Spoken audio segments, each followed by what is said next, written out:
आज जो क्वेश्चन बताने जा रहे हैं वो ग्रुप डी 2022 का जो 2 सितंबर का ये क्वेश्चन है। ये दोस्तों शिफ्ट 1 और कुछ क्वेश्चन शिफ्ट 2 के भी इसमें होंगे। सामने ये ऐसा क्वेश्चन आ जाएगा तो बहुत ही आसान तरीका से आप इसे सॉल्व कर सकते हैं। देखिए क्या है, जिसे साइन है 19 डिग्री और ये है कॉस 71 डिग्री। सबसे पहले आपको क्या करना है कि ये 19 और ये 71 को जोड़ना है। ठीक है, अगर ये 90 डिग्री हो गया तो इस पूरा का मान 1 हो जाता है। देखिए यहाँ पर जोड़िएगा तो 90 आ जाता है तो 1 हो जाएगा। फिर बीच में प्लस है तो प्लस, फिर है कॉस 73 डिग्री बटा कॉस 17 डिग्री।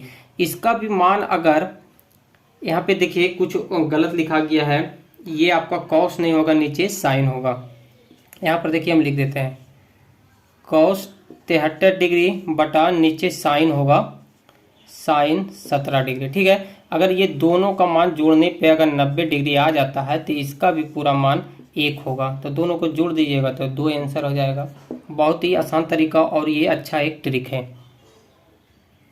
दो संख्याओं का अनुपात इतना दिया हुआ, एक संख्या है एक दूसरी संख्या, अनुपात 3:4 है। उनका लघुत्तम समवर्तक 180 है। तो आपको क्या करना है कि डीए की तुलना डीए से करना है, यानी कि रेशियो के रूल के अनुसार। यहाँ पे 180 क्या है, एलसीएम है, तो इसका भी एलसीएम आपको निकाल देना है। ठीक है, इसका भी एलसीएम निकाल दीजिएगा तो क्या आएगा 12। तो ये डीए की तुलना डीए से हो जाएगा। और जो भी निकालने के लिए बोला जाएगा दूसरी संख्या क्या है, तो दूसरी संख्या आपको जो भी, ये बार बार हम आपको बताते हैं, जो भी पूछा जाएगा निकालने के लिए उसको गुना कर देना है। ठीक है, 4 से काटिएगा तो ये 3 बार में कट जाता है, ये 6 बार में कट गया, यानी कि इसका हो जाएगा 60। ये देखिए बार का क्वेश्चन है दोस्तों, हर शिफ्ट में बार का क्वेश्चन आ रहा है जनरली। तो क्या किए हम, बार से रिलेटेड जितने भी क्वेश्चन बनते हैं तो बार से दोस्तों रिलेटेड हम एक टॉपिक कल हम बना के अपलोड कर दिए थे, उसे आप जाके देख सकते हैं ताकि इस टाइप का डाउट आपका क्लियर हो सके, है ना। उसका लिंक आपको डिस्क्रिप्शन में दे दिया जाएगा, आप वहां से भी डायरेक्ट दे सकते हैं, और नहीं तो फिर आप अपने हमारे चैनल में जाके भी आप देख सकते हैं। ये क्या है, पहले आपको इसको तोड़ना है। ये है 0.7 और ये है 84 के ऊपर बार है। ठीक है, तो इसका मतलब क्या होता है कि आपको एक लाइन खींचना है और जितने अंक के ऊपर ये लाइन खींचा हुआ है जिसे बार कहते हैं उतना 9 नीचे लिख देना है। और जिस संख्या पे बार नहीं रहेगा पॉइंट के इस तरफ तो उसका मतलब होता है 0। ये पूरी संख्या आपको लिख देना है, और जिसके ऊपर ये पाई नहीं खींचा हुआ है आपको ये घटा देना है। ठीक है, ये प्लस हो जाएगा फिर, और ठीक इसी टाइप से यहाँ भी हो जाएगा, और ये 8 आप यहाँ पे माइनस हो जाएगा। इसे सॉल्व कर दीजिए तो ये हो जाएगा 777 बटा 990, ये हो जाएगा 800 990। ठीक है, इसका एलसीएम निकालिएगा, सॉरी फिर के जोड़ निकालिएगा इसका, तो ये हो जाएगा 1645 बटा 990। इसे काट सकते हैं आप अगर कटता है तो ये हो जाता है 329, यानी कि इसका आंसर हो जाएगा 329 बटा 198। अगर आगे भी कटता है तो आप काट दें।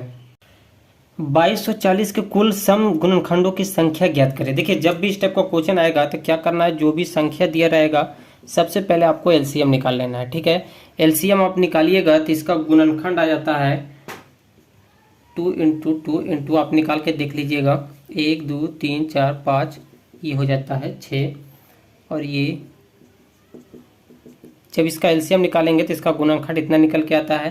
तो ये है 1 2 3 4 5 6, यानी कि 6 गुना है तो हम 2 पर पावर 6 भी लिख सकते हैं। ये 5 एक बार में है तो 5 पर पावर 1 और 7 पर पावर 1 भी लिख सकते हैं।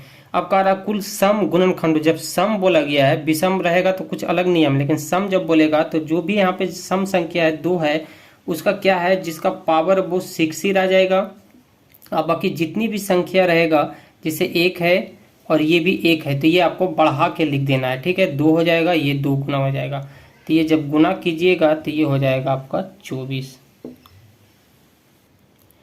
यदि किसी संख्या में 158 और 285 को विभाजित किया जाता है तो शेषफल 4 और शेषफल 5 बचता है, तो वह बड़ी संख्या क्या होगी। यहाँ पे ऑप्शन जो भी दिया रहेगा, तो दोस्तों हम सजेशन करेंगे कि अगर ये इस टाइप का क्वेश्चन आप ऑप्शन से बनाते हैं, बाई ऑप्शन से बनाते हैं, तो आप बिना कोई मेथड और बिना कोई ट्रिक के बना सकते हैं आसानी से। और नहीं तो फिर एक सेकेंड मेथड ये है कि ये है शेषफल 4 और 5, ये क्या है 158 और 285, यानी कि पहली संख्या में पहली संख्या घटाइएगा तो क्या आएगा 154, 285 में 5 घटाइएगा तो ये आ जाता है 280। अब क्या करना है 154 और 285 का जब HCF निकालिएगा तो जो भी HCF आएगा वही इसका आंसर आएगा। तो HCF यहाँ पे 14 आता है। तो अब भीम की तरीका से भी जैसे होता है ना, वो भीम के भाग के तरीका से जो HCF निकलता है कि छोटी संख्या से भाग देना है 280 में, तो इसका HCF जो आएगा तो यही आंसर हो जाएगा। यदि 4800 रुपये की राशि पे 15% वार्षिक दर से 2160 रुपया साधारण ब्याज कितने वर्ष में प्राप्त होगा, यानी कि समय आपसे पूछा गया है। तो साधारण ब्याज बराबर क्या होता है PRT बटा 100। SI कितना दिया हुआ है 2160, मूलधन आपका दिया हुआ है 4800, दर दिया हुआ है 15 और समय आपको निकालना है, नीचे है 100। ठीक है, 00 से 00 खत्म। समय को निकालना है तो ये 48 और 15 हम इधर लाते हैं तो 2160 बटा 48 गुना 15। ठीक है, 48 से जब हम 260 में भाग देते हैं या फिर डायरेक्ट जब हम काटते हैं तो ये 45 बार में पूरी तरह से कट जाता है और 15 से 45 3 बार में कट जाता है। तो इसका आंसर हो जाएगा 3, यानी कि 3 वर्ष। यदि cos theta plus sec theta बराबर 5/2 है तो इतना का मान आपसे पूछा गया है। देखिए सेक थीटा बराबर क्या होता है, सेक थीटा बराबर 1/कॉस थीटा, ये फॉर्मूला होता है। ठीक है, और हम क्या करते हैं कि कॉस थीटा बराबर हम यक्स मान लेते हैं अपने मान से। तो कॉस थीटा की जगह हम यक्स रख देते हैं और ये क्या हो जाएगा सेक थीटा बराबर यानी कि 1/कॉस थीटा, यहाँ से हम लाए हैं और कॉस थीटा बराबर यक्स माने हैं तो ये हो जाएगा यक्स। इसके बाद ये हो जाएगा 5/2। इसे भी आप देखिए मान पुट कर दीजिएगा तो कॉस स्क्वायर थीटा है, तो कॉस स्क्वायर थीटा बराबर यहाँ पे कॉस थीटा बराबर यक्स माने तो यक्स स्क्वायर थीटा, और इसे भी जब तोड़िएगा तो 1/यक्स स्क्वायर थीटा यक्स स्क्वायर हो जाएगा। तो ये तो आपको पता है कि ये किस रूप से बनता है। ये एक क्वेश्चन तब चेंज हो गया है। तो इस टाइप का जब भी क्वेश्चन रहेगा तो इसका एक छोटा सा ट्रिक होता है n स्क्वायर -2, यहाँ प्लस रहेगा तो माइनस हो जाता है।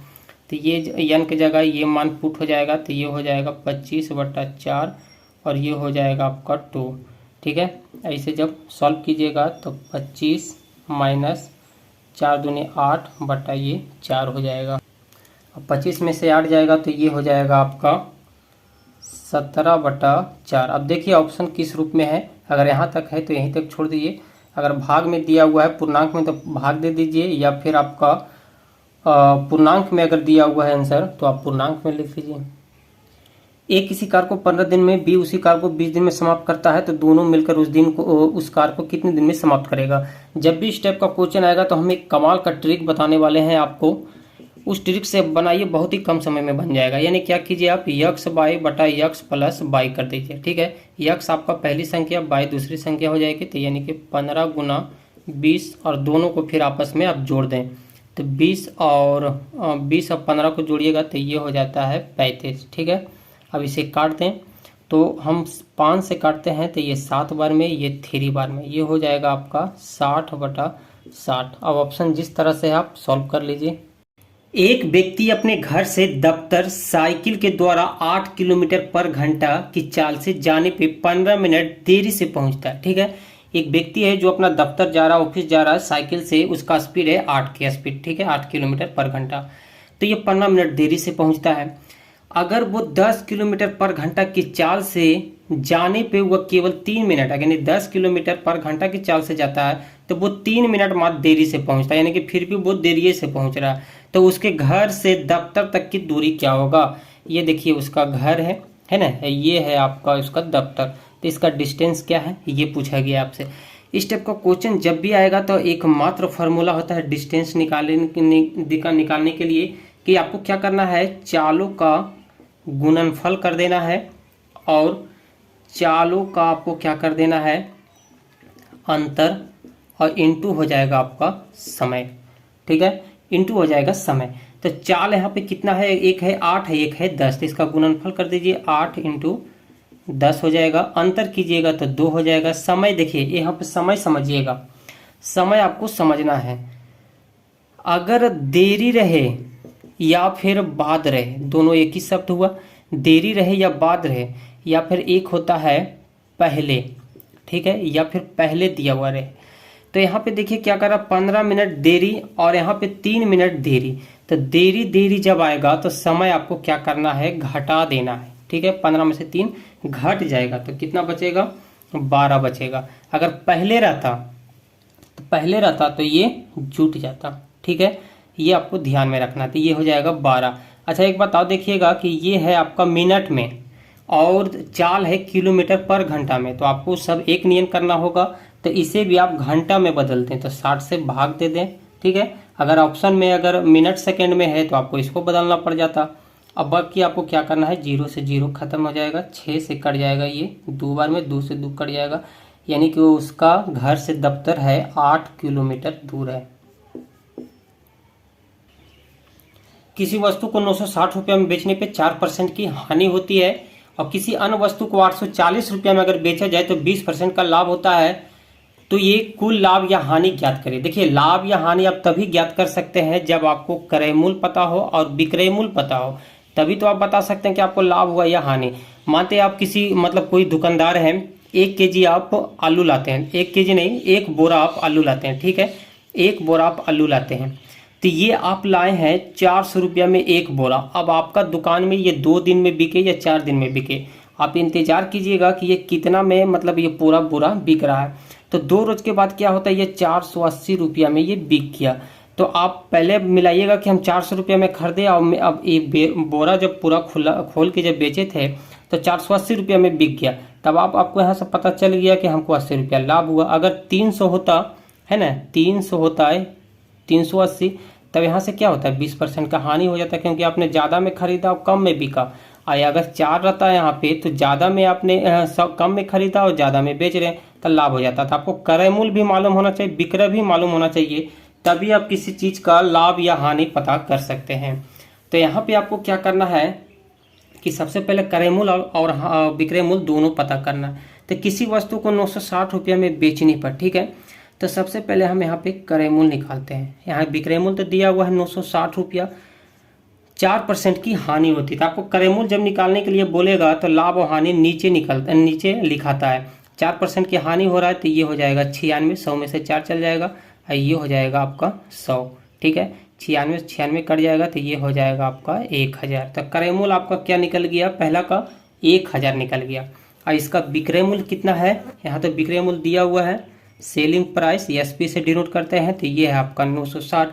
फिर आगे बोला गया किसी अन्य वस्तु को, फिर से आपको निकालना पड़ेगा, अन्य वस्तु को 840 रुपया में बेचता है, तो फिर उसी टाइप से आप कीजिए 840 रुपया, 20% का लाभ होता है। तो क्रय मूल्य जब निकालिएगा तो लाभ और हानि नीचे लिखाता है, तो 20% का लाभ हो रहा था 100 में ये जुट जाएगा और इंटू 100 लिखा जाता है, ठीक है। ये कट जाएगा, 12 से काटिएगा 7 बार में, तो ये हो गया आपका 700 और दूसरा का विक्रय मूल्य दिया हुआ है 840 रुपया। अब दोनों को जोड़ दें तो ये हो जाएगा आपका 1700, ठीक है। और इसे जब जोड़िएगा तो 0 6 4 10 और ये हो जाएगा 817, ये 18 हो जाएगा। यानी कि क्रय मूल्य आपका कितना है 1700 टोटल पूछा गया है, कुल लाभ पूछा गया है तो जोड़ दिए हम। और यहाँ पे विक्रय मूल्य कितना है टोटल 1800। तो अब देखिए लाभ हो रहा है कि हानि हो रहा है, साफ पता चल रहा है कि आपका यहाँ से 100 रुपया का लाभ हो रहा है। 2 संख्याओं का मासा 15 तथा उनका लासा 225 है। यदि उनमें से एक संख्या 75 है तो दूसरी संख्या पूछा गया। पहली संख्या दिया हुआ है 75, दूसरी संख्या निकालना है, ये 15 गुना 225 हो जाता है। दूसरी संख्या निकालने के लिए 75 आप इस तरफ ले आइए, ठीक है। और इसे जब 25 से काटते हैं तो ये 9 बार में, ये 3 बार में, ये आपका 5 या 15 कट जाएगा, यानी कि ये हो जाएगा आपका 45, इसका आंसर। दूसरी संख्या 45 होगी। कोई बल्लेबाज 15वीं पारी में 58 रन बनाता है और इस प्रकार अपने औसत रन में 3 रन की वृद्धि करता है, तो 15वीं पारी में उसका औसत रन क्या होगा। देखिए इस टाइप का क्वेश्चन बहुत ही लेंदी टाइप का लग रहा है आपको क्वेश्चन पढ़ने में, लेकिन हम इसमें आपको एक कमाल का थ्योरी देने वाले हैं जो बहुत ही क्लियर आपको समझ में आ जाएगा। इस पे हम बल्लेबाज पे एक टॉपिक बना भी दिए हैं, इसका भी लिंक हम आपको डिस्क्रिप्शन में दे देंगे, आप उसे देख लें क्योंकि इस टाइप का एग्जाम में क्वेश्चन बन रहा है। देखिए 15वीं पारी में यानी कि वो तो 14वीं पारी भी खेल चुका होगा तब ना 15वीं खेला, यानी कि क्योंकि 1 के बाद 2 आता है, तो ये 14वीं पारी खेला होगा तभी तो 15वीं पारी खेला होगा, है ना। तो क्या कर रहा है, 58 रन बना, 15वीं पारी में 58 रन बनाता है, तो ये हो जाएगा आपका 58। और इस प्रकार अपने औसत में 3 रन की वृद्धि हो जाती है। जब वृद्धि हो जाएगा तो आपको इधर पहले वाला पे लिख देना है, ठीक है, ये आपको ध्यान देना है। और ये अब क्या कर रहा है कि 15वीं पारी में उसका औसत रन 15वीं पारी में पूछा गया है, तो टोटल रन क्या है, 58 है। और आपको यहाँ पे प्लस करना है कि माइनस करना है, ये भी आपको समझना होगा, ठीक है। 15वीं पूछेगा तो 14वीं से गुना कर देना है। अगर 14वीं पूछता तो 15वीं से गुना करना पड़ता, तो यहाँ 15वीं पूछा है तो 14 में 3 से गुना कर दीजिएगा, तो ये हो जाएगा 14 कितना होता है, 42। अब यहाँ प्लस होगा कि माइनस होगा। देखिए अगर वृद्धि बोला जाए क्वेश्चन में, कमी वाला भी रहता है क्वेश्चन, अगर वृद्धि बोलेगा तो आपको क्या करना है, माइनस करना है।